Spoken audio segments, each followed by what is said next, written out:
अस्सलाम वालेकुम, मैं हूं अली रहमान और आप देख रहे हैं ट्यूटोरियल्स टाउन। आज की इस क्लास में मैं आपको एक्सेल सिखाने जा रहा हूं।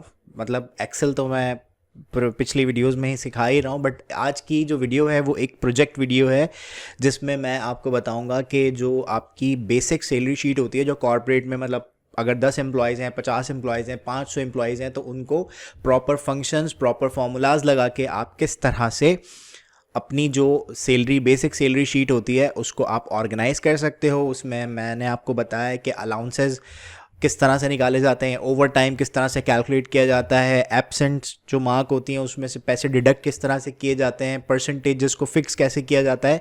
तो इस वीडियो में आपको सीखने के लिए बहुत कुछ मिलेगा। इस वीडियो को एंड तक देखिएगा। और अब चलते हैं हम कंप्यूटर स्क्रीन पे और देखते हैं कि ये जो बेसिक सैलरी शीट है वो किस तरह से आप क्रिएट करते हैं।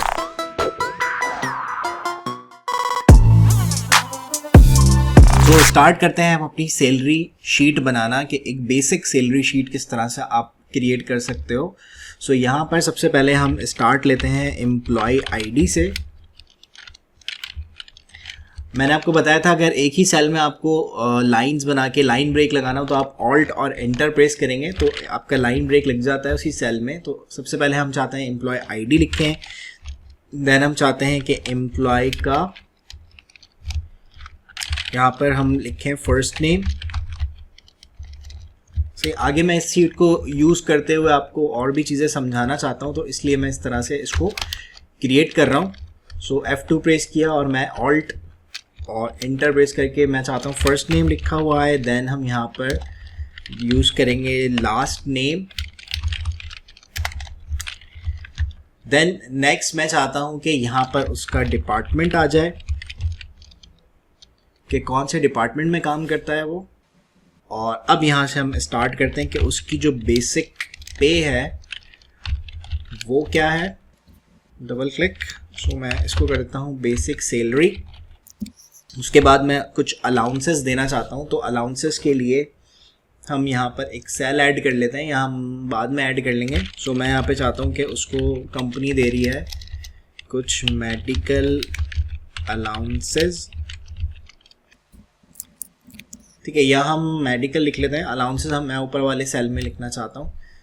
तो मैं यहाँ पे राइट क्लिक करता हूँ इस रॉ को सिलेक्ट करके और यहाँ पर मैं इंसर्ट कर लेता हूँ एक रॉ, और यहाँ पर मैं अलाउंसेस और जितने भी अलाउंसेस होंगे उनको मैं मर्ज करवा दूंगा यहाँ पर। तो मेडिकल अलाउंसेस कंपनी दे रही है, होम अलाउंसेस दे रही है, इसी तरह से कार अलाउंस दे रही है, सपोज ट्रैवल अलाउंस जो होता है वो कंपनी दे रही है, और इसके अलावा कोई और एक्स्ट्रा अलाउंस है तो वो भी हम यहाँ पर लिख देते हैं, ठीक है। अब ये अलाउंसेस हैं तो इन सबको सिलेक्ट करके मैं राइट क्लिक करता हूँ और यहाँ से जाके मैंने इसको कर दिया merge cells, merge and centre. और यहाँ पर हम बताना चाहते हैं कि कंपनी जो है वो परसेंटेज वाइज दे रही है कि जो भी उस एम्प्लॉय की बेसिक सैलरी होगी उसका इतना परसेंट उसको अलाउंसेस मिलेंगे। तो सपोज मेडिकल अलाउंस 5% दे रही है कंपनी, होम अलाउंस कंपनी दे रही है लेट्स सपोज 6.6%, सही है, क्योंकि अकॉर्डिंग टू बेसिक सैलरी जिसकी सैलरी कम है उसका अलाउंस भी कम होगा, यानी उसकी पोस्ट कम होगी कंपनी में, और जिसकी सैलरी ज़्यादा है वो उसका अलाउंस भी उतना ही ज़्यादा होगा। तो ट्रैवल अलाउंस मैं कहता हूँ कंपनी दे रही है 3% सैलरी का, और जो अदर अलाउंसेस हैं वो सपोज 1.5% कंपनी दे रही है। तो यहाँ पर देखें मैंने क्या किया, मैंने आपको स्टार्टिंग की एक्सेल की वीडियोस में बताया था कि यहाँ पर दो तरह के डाटा आप एक्सेल में दे रहे होते हो। तो एक होता है स्ट्रिंग डाटा जिसमें ये अल्फ़ाबेट्स या जिसको आप अल्फ़ा न्यूमेरिक डाटा भी कहते हो, तो ये नाम है, ये स्ट्रिंग डाटा है सब,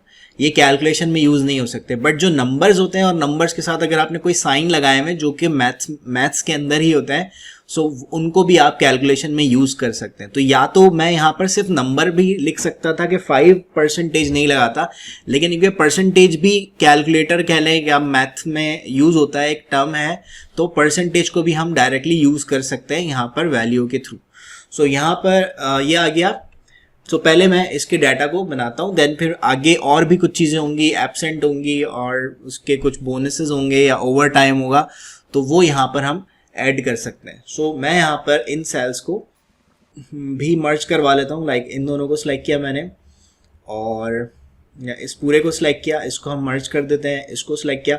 जो चीज़ कैलकुलेशन में यूज़ नहीं हो रही, जिन पे आप फॉर्मूला या फंक्शंस नहीं लगा रहे हो, उसको आप मर्ज कर सकते हैं, कोई इशू नहीं है।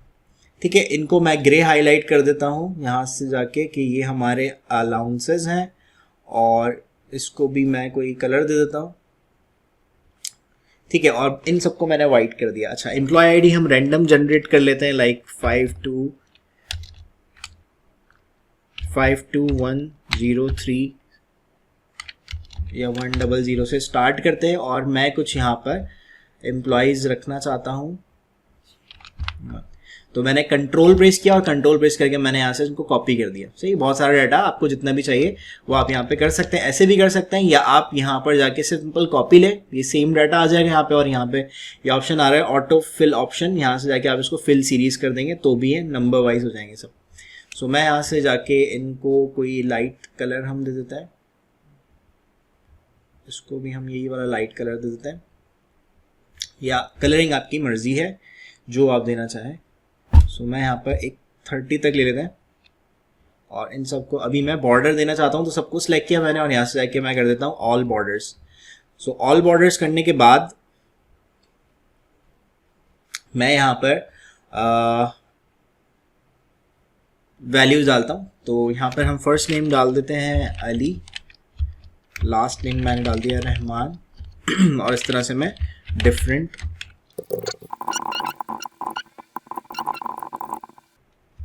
और इनको मैं रैंडम यहाँ पर कॉपी पेस्ट कर लेता हूँ।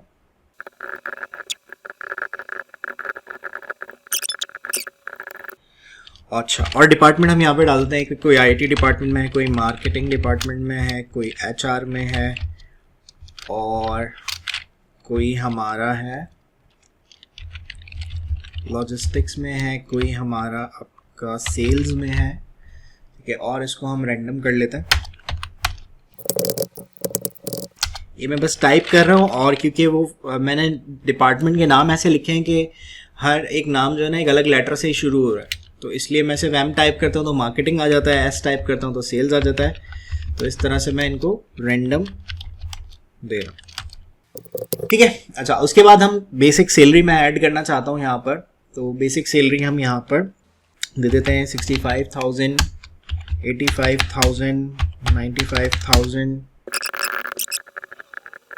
सो मैंने यहाँ पे सेव किया है कंट्रोल एस प्रेस करके, और यहाँ से हमसे पूछ रहा है कि कहाँ आप सेव करना चाहते हैं। मैंने कहा कि मुझे डेस्कटॉप पे सेव करवा दो, और इसको नाम दे दिया मैंने बेसिक सैलरी शीट का। सो अब यहाँ पर हमारा स्टार्ट होता है कैलकुलेशन वाला पार्ट। मैं इसको जूम कर लेता हूँ आपको कैलकुलेशन समझाने के लिए, क्योंकि मैं सिर्फ एक में फॉर्मूला लगाऊंगा और एक बंदे के लिए फॉर्मूला लगाऊंगा, और बाकी सबके लिए वो कॉपी हो जाएगा। तो यहाँ पर अब कंपनी कह रही है कि ये जो अली रहमान बंदा है आईटी डिपार्टमेंट में, सो इसकी जो बेसिक सैलरी है वो है 65,000। तो उस 65,000 का जितना भी 5% बनता होगा उसका इसकी सैलरी में मेडिकल अलाउंस ऐड हो जाएगा। इस तरह जो होम अलाउंस होगा या हाउस अलाउंस होगा वो इसकी सैलरी में बाद में हम आगे जाके ऐड करवा देंगे जब हम ग्रोस सैलरी बनाएंगे। तो यहाँ पर क्या है कि आपके पास कि ये सब अलाउंसेस इसकी सैलरी में ऐड होने, तो या तो मैं एक बड़ा सा फॉर्मूला लगाऊं और उसमें सब ऐड कर दूं, लेकिन मैं चाहता हूं कि वो जितना पैसा इसको मेडिकल के मद में मिल रहा है या ट्रैवल के लिए मिल रहा है वो सब यहाँ पर लिखा हुआ सामने बेसिक शीट में नजर आए। तो उसके लिए हम क्या करेंगे, देखिए मैंने जितना पैसे जितना परसेंटेज हमें देनी है वो मैंने यहाँ पर लिख ली है कि इतना इतना परसेंट हमें इनको देना है, और साथ में मैं चाहता हूं कि जो है वो यहाँ लिखा हुआ भी है। तो मैं सिंपल क्या फॉर्मूला लगाऊंगा कि इज इक्वल टू, इसके लिए आपको परसेंटेज निकालना आनी चाहिए। सही, बेसिक सा आसान सा फॉर्मूला होता है कि जितनी भी परसेंटेज आपको निकालनी है, अगर आपने परसेंटेज का साइन यूज किया हुआ है तो सिंपल क्या करना है कि आपने इज इक्वल टू, आपने कहा ये वाला सेल, यानी इसमें जो भी वैल्यू लिखी हुई है वो पिक करो और मल्टीप्लाई बाय इतना परसेंट। सही है, अब क्योंकि इस वैल्यू में परसेंटेज साथ लगी हुई है तो मुझे यहाँ पर कुछ और लिखने की ज़रूरत नहीं है। सो मैं सिंपल यहाँ पर जाके इंटरप्रेस कर दूंगा। तो अगर सपोज यहाँ पर परसेंटेज नहीं होती तो क्या करना पड़ता, अगर सपोज ये ऐसे लिखा हुआ होता, इसकी वैल्यू यहाँ से परसेंटेज में चली गई है, मैं इसको जर्नल कर देता हूँ। तो सपोज सिर्फ नंबर लिखा होता तो आप फॉर्मूला कैसे लगाते थे कि इज इक्वल टू, इस सेल में जो भी वैल्यू लिखी हुई है उसको मल्टीप्लाई कर दो इस वाले सेल की, लेकिन ये अभी सिंपल नंबर है तो आप इसके आगे ऐसे परसेंटेज का साइन भी लगा सकते हो तो भी आंसर सही आएगा। तीसरा, अगर मैं यहाँ पे कहता हूं कि इसको ये 3% दे देते, कि तीसरा यहाँ पे तरीका ये है कि आप इज इक्वल टू, आप कहते हो ये वाला सेल मल्टीप्लाई बाय इस सेल में जितनी भी वैल्यू। अच्छा, ये सेल क्यों मैं पिक कर रहा हूँ, उसका भी रीजन है कि हो सकता है कंपनी बाद में अगले महीने या 10 महीने बाद जो है वो ये जो अलाउंस की परसेंटेज है वो कम कर दे या ज़्यादा कर दे, तो हर एक फॉर्मूले में जाके आपको चेंज करना पड़े। उससे बेहतर ये कि आप इससे फॉर्मूले में चेंज कर दो। मैं अभी दिखाता हूँ कि अगर 3% की जगह कंपनी कहती है नहीं 2% देंगे हम ट्रैवल अलाउंस, तो इस 3 के नंबर को जस्ट आप चेंज करोगे, वो वैल्यू भी चेंज हो जाएगी क्योंकि आप उस सेल का रेफरेंस दे रहे हो। तो यहाँ पर मैंने कहा H3, अब इस वाले में मैंने परसेंटेज का साइन लगाया था। परसेंटेज के साइन का हमेशा मतलब याद रखें, परसेंटेज के साइन का मतलब होता है डिवाइडेड बाय 100। बस ये याद रखना है आपने, क्या या तो आप परसेंटेज का साइन लगाओगे या आप डिवाइडेड बाय 100 लिख दोगे यहाँ पर, तो भी आंसर सही आएगा कि इस अमाउंट का 3% इतना बनता है। ठीक है, तो ये तीनों तरीके से आप फॉर्मूला लगा सकते हो कि आपने या तो इस के अंदर ही आपने परसेंटेज दे दी, तो आप सिंपल इस ऑप्शन को या इस वैल्यू को चूज कर लोगे, या सेकंड आपने वैल्यू नहीं, मतलब परसेंटेज वाली वैल्यू नहीं लिखी, सिंपल नंबर लिख दिया, लेकिन आप फॉर्मूले में परसेंटेज साथ में लगा दोगे विदाउट मल्टीप्लाई या विदाउट प्लस, सिंपल आपको परसेंटेज की साइन लगानी है। तीसरा, आप यहाँ पर जाके आप परसेंटेज का साइन नहीं लगाना चाहते तो आप डिवाइड बाय 100 भी कर सकते हो, आपकी चॉइस है। वैसे तो लोग एक ही तरीका यूज करते हैं, लेकिन मैं क्योंकि आपको सिखा रहा हूँ, बता रहा हूँ, तो इसलिए मैं यहाँ पर तीनों तरीके से बता रहा हूँ। सो मैं सिंपल क्या करता हूँ, मैं इसको डिलीट कर देता हूँ, मैं इसको भी डिलीट कर देता हूँ, और यहाँ पर जाके मैं सिंपल परसेंटेज यूज़ कर लेता हूँ, और परसेंटेज हो गया ऑटोमेटिकली है, और ये भी परसेंटेज हो गया। सही है। अच्छा, अब मैं जैसे कह रहा था कि कंपनी कहती है भाई ट्रैवल का 3% हम नहीं देंगे, हम यहाँ पर ट्रैवल का 2% देंगे, तो मैं सिंपल इस सेल में जाऊँगा और इसकी परसेंटेज की वैल्यू 2 करके ओके करूँगा। यहाँ पर आपकी वैल्यू भी चेंज हो जाएगी क्योंकि हमने इसका रेफरेंस दिया हुआ है, इसकी वैल्यू नहीं दी हुई हमने, मतलब फॉर्मूले में 2% नहीं लिखा हुआ। अगर मैं यहाँ पर 2% लिख दूंगा तो ये फिक्स हो जाएगा। अब यहाँ इस वैल्यू का जो इसमें आंसर आ रहा है उसका इस 2% से कोई ताल्लुक नहीं है। मैं अगर यहाँ पर कुछ भी करता हूँ, मैं यहाँ पर 10% करता हूँ, तो 65,000 का 10% होता है आपका 650 रुपये, तो 650 यहाँ पर नहीं आएंगे। सही है, 6,500 सॉरी। ठीक है, तो यहाँ पर 10% से कोई फर्क नहीं पड़ रहा उसको, तो आपको क्या करना है, आपको यहाँ पर रेफरेंस देना ज़रूरी है, तो यहाँ पर 6,500 नज़र आएंगे आपको। ठीक है, सो यहाँ पे कंपनी कहती है हम 3% दे रहे हैं, तो यहाँ पे मैंने 3% कर दिया। तो सेम इसी तरह से ये फॉर्मूला हम यहाँ पर भी लगा देंगे। अच्छा, आप फॉर्मूला कॉपी नहीं करेंगे, कॉपी करने में मैंने आपको पहले ही बताया था कि रेफरेंसेस कॉपी होते हैं, कि अगर यहाँ पर कह रहा है कि E4 से वैल्यू उठानी है, देखिए मैंने सारे जितने भी अलाउंसेस मैं निकाल रहा हूँ सबको मैंने E4 का रेफरेंस दिया हुआ है कि बेसिक सैलरी का इतना %, बेसिक सैलरी का इतना %। अगर मैं फॉर्मूला कॉपी करने जाता हूँ यहाँ पर, तो अभी यहाँ पर E4 है। अब जब मैं इसके बराबर वाले सेल में फॉर्मूला कॉपी करूंगा तो प्रॉब्लम ये होगी कि वो E4 की जगह अब E5 उठा लेगा। अब देखें आपके पास 1.5% वैल्यू बहुत कम आ रही है, क्योंकि अब वो इस E5 का 1.5% या 1.5% आपको दिखा रहा है। आप यहाँ देखोगे कि वो कह रहा है कि मैं F4 का, अच्छा सॉरी E4 नहीं F4 का, मतलब उसके बराबर वाले सेल की वैल्यू उठा रहा है, जबकि हमें E4 की ही वैल्यू चाहिए। तो मैं यहाँ पे कहता हूँ मुझे E4 की ही वैल्यू चाहिए। तो ये मैं भी आपको बताऊंगा आप फिक्स किस तरह से कर सकते हैं सेल तो उसको यूज करते हुए आप सबके लिए E4 की वैल्यू भी ले सकते हैं। इसका तरीका है वो मैं अभी इसी वक्त बताऊंगा आपको, नेक्स्ट मतलब ये फॉर्मूला लगाने के बाद। तो मैं ओके करता हूं। तो यहाँ पर क्या हुआ कि हर एक की वैल्यू हमारे पास आ गई, जो भी हमारे पास जितनी भी परसेंटेज हमें एम्प्लॉय को देनी है अलाउंसेस की मद में। ठीक है, तो अब हम क्या करते हैं, हम यहाँ पर जाते हैं और मैं चाहता हूं कि अब यही फॉर्मूला नीचे कॉपी कर। तो अब क्योंकि हम कॉपी करने अगर जाते हैं तो देखें यहाँ पर हमारी जो परसेंटेज की वैल्यू है वो F3 वाले सेल में है और G3 वाले सेल में, यानी 3rd नंबर की रो में। जब मैं इस फॉर्मूले को कॉपी करता हूँ तो देखिए आंसर कुछ अजीब सा आएगा। इसको मैंने कॉपी किया तो अब देखिए एक्सपोनेंशियल पावर में, यानी जो है ना वो हज़ारों में चली गई ये वैल्यू, तो ये लाखों में चली गई। जब ये मैंने इसका परसेंटेज दे रहा हूँ कि इतना %, यानी इस वैल्यू का 3,250% इंक्रीमेंट लग जाए, इंक्रीमेंट नहीं सॉरी मेडिकल अलाउंस उसको मिलना चाहिए। तो वो कह रहा है भाई ये तो लाखों में चली गई वैल्यू। तो आप क्या करोगे, अब मसला क्या हुआ है कि ये वाले सेल में तो वैल्यू वो 5% उठा रहा था, लेकिन अब इसमें क्या कर रहा है कि मैं डबल क्लिक करता हूं तो वो कह रहा है कि इसको इससे मल्टीप्लाई कर रहा है, वो इस वाले सेल को इस वाले सेल से मल्टीप्लाई, क्योंकि अब उसने रेफरेंस हमने ये वाले सेल में बताया था कि जहां मैं फॉर्मूला लगा रहा हूं उसके ऊपर वाले सेल की वैल्यू उठानी है। अब जब मैंने फॉर्मूला नीचे चेंज किया यहाँ पर, तो अब उसको रेफरेंस ये मिलेगा कि जहां फॉर्मूला लग रहा है उसके ऊपर वाले वैल्यू उठानी है। तो अब ऊपर जो वैल्यू है वो परसेंटेज की नहीं है, वो कोई और वैल्यू लिखी हुई है जो हमारे प्रीवियस बंदे की सैलरी से जो आंसर निकल रहा था। ठीक है, तो इसको फिक्स किस तरह से करेंगे कि यहाँ पर जब आप फॉर्मूला लगाएंगे, मैं इसको डिलीट करता हूँ, जब आप फॉर्मूला लगाएंगे तो आप वैल्यू को फिक्स कर देंगे। ये वाली वैल्यू मैंने फिक्स इसलिए नहीं की क्योंकि हमें नीचे फॉर्मूला कॉपी करना था, बट ये वाली वैल्यू सारे लोगों के लिए हमें फिक्स करनी है। तो फिक्स करने का तरीका ये है कि आपके पास जिस सेल को आपने फिक्स करना है उसके दो तरीके हैं। पहला तरीका ये है कि आप इस सेल का जो रेफरेंस नंबर है, रेफरेंस नंबर बनता है आपका या रेफरेंस नेम बनता है आपके कॉलम के नाम से, ये कॉलम के नाम ABCD में होता है, और रॉ के नंबर से, सही है, रॉ के नंबर्स फॉर्म में, न्यूमेरिक फॉर्म में होता है, उन दोनों को मिला के एक नाम बनता है जो सेल का रेफरेंस नंबर या रेफरेंस नेम कहलाता है। ठीक है, तो अभी कह रहा है कि मैं सब जितने भी मेरे एम्प्लॉय सबके लिए F3 से ही ये डाटा उठ के आना चाहिए। तो मैं क्या करूंगा कि इसको मैं फिक्स कर दूंगा। फिक्स करने का तरीका ये होता है कि आप इसका जो कॉलम का नंबर है उससे पहले एक डॉलर का साइन लगा दें, और जो रॉ का नंबर है उससे पहले भी आप एक डॉलर का साइन लगा दें। सही है, तो इससे क्या होगा, ये सेल फिक्स हो जाएगा। इसको करने का एक और तरीका ये भी है कि आप उस रेफरेंस नंबर को सिलेक्ट करें और सिंपल F4 की प्रेस करें। F4 एक बटन होता है आपकी कीबोर्ड में, F अलग और 4 अलग नहीं, F4 आपको प्रेस करना है बस, और ये जो डॉलर के साइन हैं ये खुद लग जाएंगे।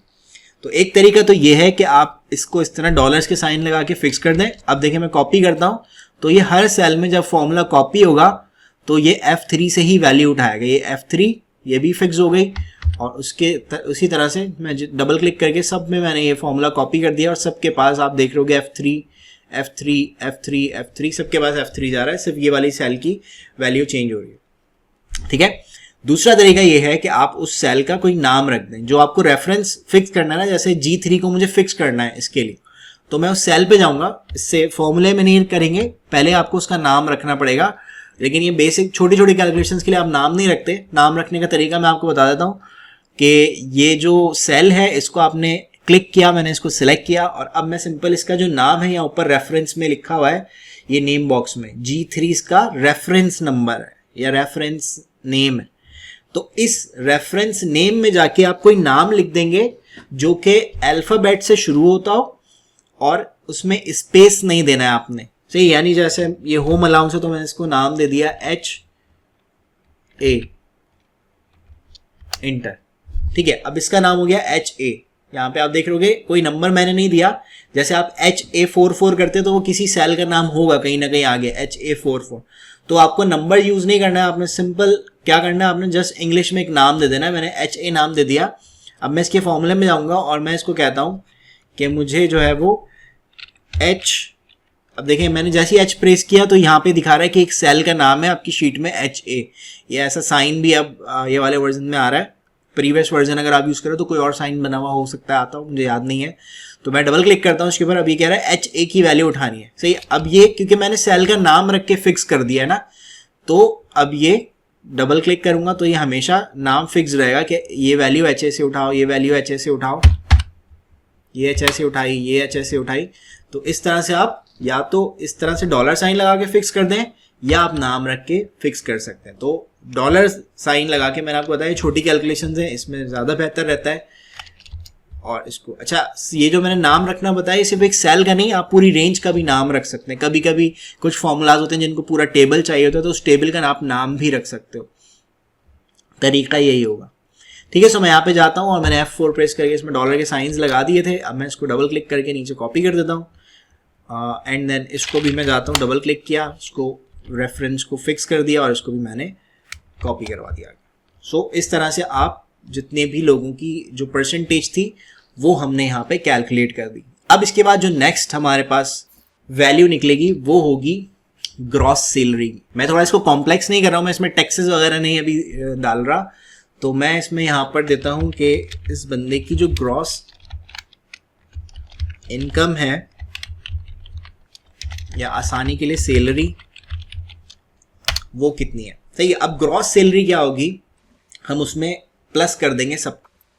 सही, यानी इसकी बेसिक सैलरी और इसके जितने भी मेडिकल आ रहे हैं वो सब हम यहाँ पर ऐड करवा देंगे। तो ऐड के लिए मैंने आपको फॉर्मूला बताया था कि इज इक्वल टू सम, या आप ऑटो सम को भी यूज़ कर सकते हैं, और यहाँ पर आप दे दें ब्रैकेट ओपन करके, मैंने कहा ये पूरी रेंज है, इसको ऐड करवा दो, तो ये आ गई आपकी ग्रॉस सैलरी इस बंदे की। सही, इस तरह सबकी ग्रॉस सैलरी आ गई। ये ग्रॉस सैलरी है जो इसको मिलनी चाहिए थी, लेकिन आगे इसमें जो है वो जब ये डिडक्ट होगी, कट होगी, तो वो नेट सैलरी बन जाएगी।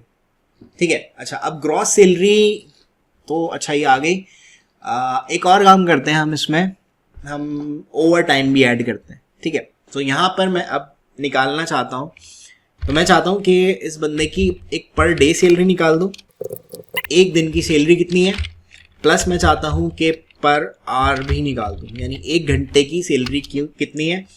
पर डे हम यूज़ करेंगे कि उसकी जब सैलरी माइनस करनी है, उसने कोई छुट्टी कर ली, तो उसकी एब्सेंस से जो है वो हम एक दिन की सैलरी, अगर एक छुट्टी की है तो एक दिन की सैलरी डिडक्ट करनी है, 2 छुट्टियाँ की है तो 2 दिन की सैलरी डिडक्ट करनी है।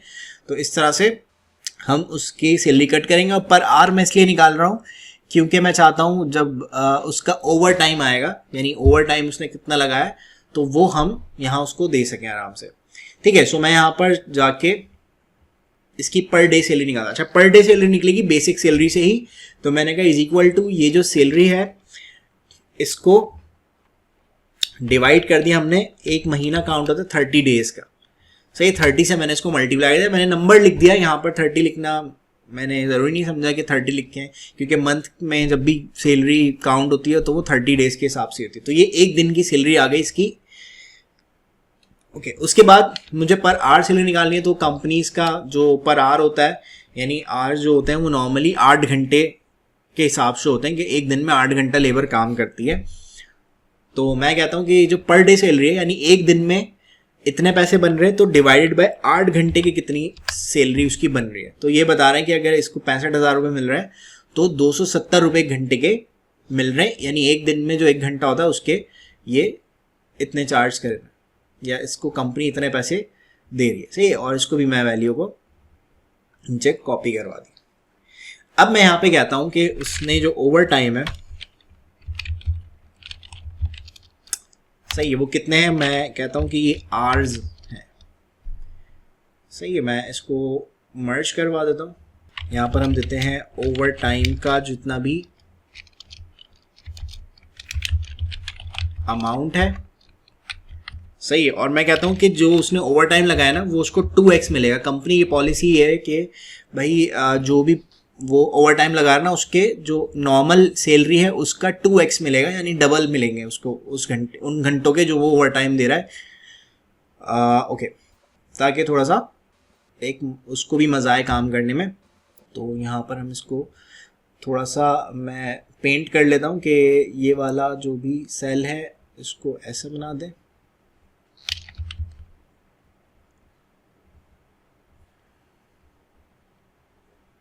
ठीक है। और बाकी इनको मैं यही वाला कलर दे देता हूँ, बाकी बॉर्डर्स हम बाद में लगा देंगे।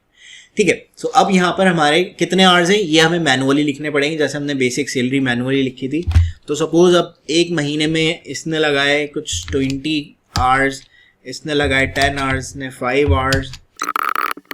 ठीक है। और इसी तरह से मैं सबको, अच्छा उसके बाद ओवर टाइम, अब वो कह रहे हैं 2x मिलेगा जो भी उसका अमाउंट है। तो सपोज इसने, एक बंदे ने इतना ओवर टाइम लगाया, तो अब मैं कहता हूं कि मल्टीप्लाई कर दो इतने घंटों को, एक घंटे के इतने पैसे थे। सही। अब मल्टीप्लाई कर दो, जो भी आंसर आता है उसको डबल कर दो, 2 से मल्टीप्लाई कर दो। ओके कर दिया। तो अब ये बता रहा है कि इसने जो 20 घंटे लगाए हैं उसके ओवर टाइम के इतने पैसे बनते हैं। सही। तो इस तरह से मैंने इसको 2x कर लिया, डबल कर लिया। सो ये हमारी ग्रॉस सैलरी आ गई थी। इसको हम कुछ और कलर दे देते हैं। अब हम यहाँ पर निकालते हैं, जैसे मैंने यहाँ पे कहा ओवर टाइम और ओवर टाइम का अमाउंट, इसी तरह से मैं कहता हूँ उसकी कुछ एब्सेंट्स भी है। सही है, और उसका एब्सेंट्स का अमाउंट भी हमें लिखना है, ठीक है। तो यहाँ पर जो है वो इसको हम मर्ज कर लेते हैं, और अब ये एब्सेंट भी हमें अपने पास से लिखनी पड़ेगी। इसने 3 छुट्टियाँ की, 6, 9, ठीक है। अब एब्सेंट अमाउंट किस तरह से निकालेंगे कि इज इक्वल टू इतनी छुट्टियाँ की हैं और मल्टीप्लाई बाय एक दिन की सैलरी थी इतनी, ठीक है। अब ये आ गया आपके पास सारा अमाउंट, ठीक है। इसको भी सिलेक्ट किया और इसको भी हम कोई कलर दे देते हैं यहाँ से, और इन सबको भी हम बॉर्डर कर लेते हैं, ठीक है। सो इतना अमाउंट हमारे पास आ गया, और ये हमारी ग्रॉस सैलरी आई थी, उसको मैं कलर भी दे देता हूँ। ये हमारी ग्रॉस सैलरी थी, ओके। और अब हम निकालते हैं अपनी नेट सैलरी। सही, नेट सैलरी क्या होगी? वो बिल्कुल फाइनल अमाउंट होगा जो एम्प्लॉय को मिलेगा इस महीने। तो उसके लिए हम ये करेंगे कि अब यहाँ पर मैं फॉर्मूला देता हूँ, इज इक्वल टू आपकी ग्रॉस सैलरी बनी थी इतनी, इसमें प्लस कर दो जो ओवर टाइम का अमाउंट आया है वो, लेकिन माइनस कर दो जो एब्सेंट का अमाउंट आया, ठीक है। यानी ओवर टाइम वाला जो अमाउंट जो है वो ग्रॉस सैलरी में हमें मजीद ऐड करना है, और एब्सेंट वाला जो अमाउंट है वो इसमें से माइनस करना है। तो इस तरह से मैंने करके और इसको कॉपी करवा दिया, ठीक है। अच्छा, यहाँ पर एक चीज़ और भी हो सकती है, लाइक उसने कोई लोन लिया हुआ है, तो मैं यहाँ पर जाता हूँ और मैंने यहाँ से जाके एक ऐड कर लिया, और मैंने यहाँ पर लेट्स सपोज इसको मैं लोन ऐड कर दी कि किसी बंदे ने लोन भी लिया हुआ है। तो सपोज इसने ये लिया हुआ है 15,000,